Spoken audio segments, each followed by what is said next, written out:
Pemirsa, menyemarakan bulan suci Ramadan 1447 Hijriah, Subdenpom Persiapan Sekayu menggelar aksi sosial dengan membagikan takjil gratis kepada para pengguna jalan. Kegiatan ini dilaksanakan setiap Ramadan sebagai bentuk kepedulian kepada masyarakat.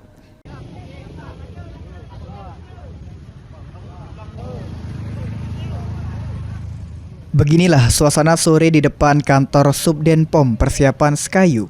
Tampak sejumlah personel turun langsung ke tepi jalan untuk membagikan paket takjil kepada para pengendara yang melintas. Kegiatan berbagi takjil digelar dalam bulan suci Ramadan 1447 Hijriah tahun 2026 dengan sasaran pengendara roda 2 maupun roda 4 yang masih berada di perjalanan menjelang waktu berbuka puasa. Aksi sosial ini disambut antusias oleh masyarakat. Banyak pengendara yang merasa terbantu, terutama bagi mereka yang belum sempat menyiapkan makanan untuk berbuka. Subdenpom Persiapan Sekayu Kapten CPM Reza Pahlevi mengatakan, selain sebagai wujud kepedulian sosial, kegiatan ini juga menjadi momentum mempererat hubungan antara aparat dan masyarakat di wilayah Sekayu.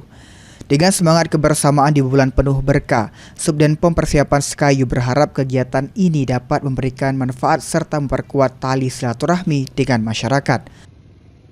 Ruzi Iskandar, PAUL TV.